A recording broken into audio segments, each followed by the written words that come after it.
हरे कृष्णा। तो आज हम डिस्कस करने वाले हैं 5 signs to recognise that yes Krishna is helping you.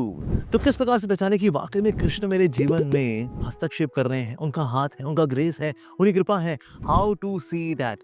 So there are 5 symptoms which we are going to share here today. So पहला symptom है that you will see the right person at the right time with the right message to help us out. ये कैसे होता है रे? अरे it is not by coincidence. Although you may say, well, coincidentally ऐसा हुआ, coincidentally. Nice sir. ये तो नास्तिक शब्द है, coincidence. There's no such thing as coincidence. It is always arranged by the Lord. लेकिन भगवान का अरेंजमेंट कैसे हो रहा है, इसको देख पाना, अरे ये तो भगवान नहीं किया निश्चित रूप से।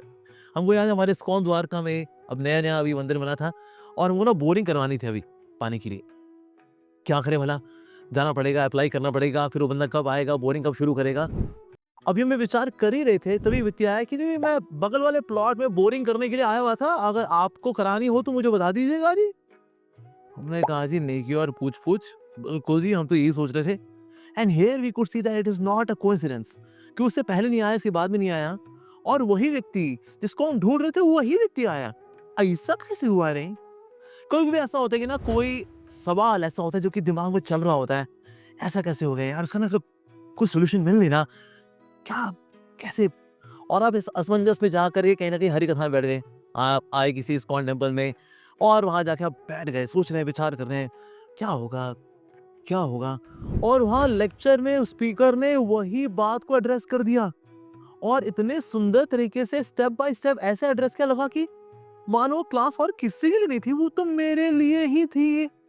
ये क्या हो गया रे? ऐसा होता है। Yes, it can happen on site और ऑनलाइन। कभी कभी आप ऑनलाइन ऐसे कोई वीडियो देख लेते हैं that helps you so much. मुझे याद है एक समय I was thinking about something कि भला ऐसे कैसे होगा, वैसे कैसे होगा, and I saw one video lecture of Amarendra Prabhu, और उसका नाम था हैंड ऑफ गॉड। और इतना सुंदर lecture, I do recommend that lecture to all of you कि आप एक बार उस लेक्चर को जरूर सुनिए, किस प्रकार से भगवान हमारे जीवन में हस्तक्षेप करते हैं हमारी भलाई के लिए। और वो सुन करके I was so healed, so much relieved. Oh my God! पर कैसे होता है ये भगवान की कृपा से ही होता है। मुझे याद है एक समय मैं प्रसादम बांट रहा था और प्रसादम बांटते बांटते मैंने सार प्रसाद बांट दिया स्वभाव, और कुछ बचा ही नहीं। मैं देखा किसी भी टम्बलर के अंदर कुछ बचा नहीं, ना दाल, ना सब्जी, ना रोटी, ना चावल, कुछ भी नहीं बचा। फिर मैंने सोचा वेल एनीवेज, सेवा तो हो गई, चलो कोई नहीं। लेकिन फिर भी था, भूख तो लगी है जी, क्या करें जी। मैं ऐसा सोच ही रहा था, उस वक्त एक भक्त आया, उसके हाथ में पूरी फुल फ्लेजेड प्लेट तैयार थी और उसने कहा अमोघिला प्रभु, ये प्लेट एक्स्ट्रा है, अगर किसी को चाहिए हो, किसी भक्त को, तो प्लीज लेट मी नो। मैंने कहा हाँ जी, एक भक्त है, उसको ये प्लेट चाहिए, वो ये वाला भक्त है जी। तो इस प्रकार से ये जो अरेंजमेंट्स होते हैं जिसमें eight the right time the right person comes और वो समाधान कर देता है, हमें बचा लेता है, हमें अपलिफ्ट कर देता है, ये कैसे होता है? It happens by the grace of the lord. It is not by coincidence, it is not by chance, it is by grace. Second symptom है कि ना आप जब बिल्कुल ही होपलेस हो रखे हैं और आपको लग रहा है कि ना भला कैसे हो पाएगा कुछ भी, even for spiritual life, like for example in case you are chanting और काफी समय हो गया आपको चैंटिंग करते हुए, ध्यान लगाते हुए, सेवा करते हुए, और लगता है पता नहीं यार, आई एम नॉट प्रोग्रेसिंग, शायद मैं भक्ति में आगे नहीं बढ़ रहा हूँ यार, पर मैं कैसे आगे बढ़ूं? ओ कृष्णा, ये माया के ना संसार से मैं कैसे निकल पाऊंगा? ये भवसागर बहुत बड़ा है और मेरी भक्ति तो कुछ भी नहीं है। And you feel very helpless. और ऐसी हेल्पलेसनेस में व्हेन यू चैंट, आप भगवान का नाम लेते हैं, कीर्तन करते हैं, या भगवान के बारे में सुनते हैं, या किसी अच्छे वक्त का संग कर लेते हैं, उस वक्त ना you see that there is rejuvenation. वो एक इंस्पिरेशन से आती नहीं, भक्ति करेंगे यार, और वो टेस्ट जो है इंक्रीज हो जाता है। नाम में भी, हरि कथा में भी, नॉलेज में भी, भक्ति की सभी क्रियाओं में वो टेस्ट इंक्रीज हो जाता है। From absolute hopelessness we shift to hopefulness. ये कैसे होता है रे? वेल, ऐसा होता है by the grace of lord Shri Krishna. Third symptom है कि कभी कभी आपको होता सवालों के जवाब बाहर ना मिले, लेकिन सवालों के जवाब आपको अंदर से मिलते हैं। परमात्मा आपकी हेल्प करते हैं। When you are sincere, yes, quote unquote, when you are sincere, super soul addresses you. बाहर देखा जाए तो संतों के माध्यम से भगवान हमें इंस्ट्रक्ट करते हैं, लेकिन मान लिया जाए अगर बाहर कोई संत वगैरह नहीं है तो, अगर संत वगैरह नहीं है, well, God answers our questions from inside. ऐसा मेरे साथ हुआ था एक बार, मैं लेक्चर देने के लिए गया और समहाउ जो श्लोक मैंने तैयार किया था उसमें चैप्टर और वर्स तो सेम थे, लेकिन जो कैंटो था वो अलग था। सोचिए स्कंद ही अलग हो जाए, पूरा विषय ही अलग है, दैट मीन्स मैं जो लेक्चर के नोट्स बना के आऊं वो सारे नोट्स तो गए, वो किसी काम में नहीं है, क्योंकि यहाँ जो श्लोक है वो बिल्कुल ही अलग है from the verse for which I prepared for. अब क्या किया जाए? तो उस वक्त then I offered my prayers, ओम अज्ञानतिमिरान्धस्य ज्ञानांजन शलाकया चक्षुरुन्मिलितं येन तस्मै श्री गुरुवे नमः। हे प्रभु, मैं तो अज्ञानता के अंधकार में हूँ, आप ही मेरी मदद करिए, आप ही ज्ञान की शलाका से, मशाल से मेरा मार्गदर्शन करिए।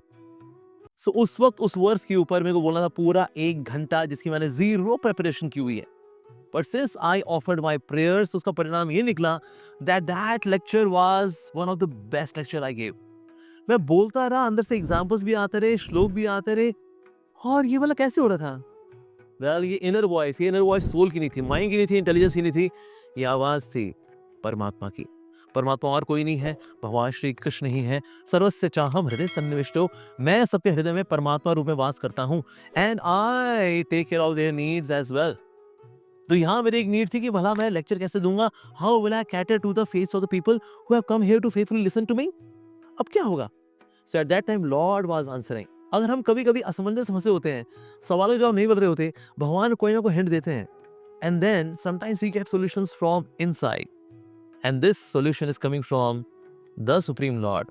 सो that face answers also come from within. हालांकि कभी कभी ऐसा होता है कि सवालों के जवाब अंदर से आते हैं, but sometimes they can little hazy, yes little hazy, little doubtful, क्या कहा जाए, लिटिल क्वेश्चनेबल। ऐसी स्थिति में हमें किसी भक्त के पास जाना चाहिए, उसको रिकन्फर्म करना चाहिए, उसका वो आवाज मन की हो, परमात्मा की ना हो। So there are people who say, listen to your inner calling. Well, yeah, you may listen to inner calling, but do get it confirmed by a wise, intelligent devotee of the Lord. चौथा symptom है, when you are reading or when you are hearing, आप उसको अच्छे से समझ पाते हो, उसके साथ कनेक्शन बिठा पाते हो। क्यों? किताब पढ़ रहा हूँ ना, कनेक्शन बन रहा है मेरा, और आप घंटों घंटों पढ़ जाते हो, जो कि आपको पढ़ने की आदत नहीं है, लेकिन घंटों घंटों पढ़ गया, और जो पढ़ा ना वो अंदर गया, वो समझ में आया, रियलाइजेशंस बने। कैसे हुआ ये? Is it because of intelligence? Well, it is because of God. ये जो नॉलेज है इसको बोलते हैं revealed knowledge. It is not understood knowledge, it is revealed knowledge. तो बोला रिवील ये कैसे होती है? Well, it is by the grace of the Lord. आप जो सुन रहे हैं, आप घंटों घंटों सुन गए, 3-3 4-4 घंटे का लेक्चर सुन गए, अरे ऐसा कैसे हो गया रे? It is again bye the grace of the Lord. तो भगवान की कृपा से हम डिवाइन सब्जेक्ट मैटर्स को आसानी से समझ पाते हैं, ना सिर्फ समझ पाते हैं बल्कि उनको पूरी तरह से पचा करके उसमें रियलाइजेशन का अनुभव कर पाते हैं by the grace of the Lord.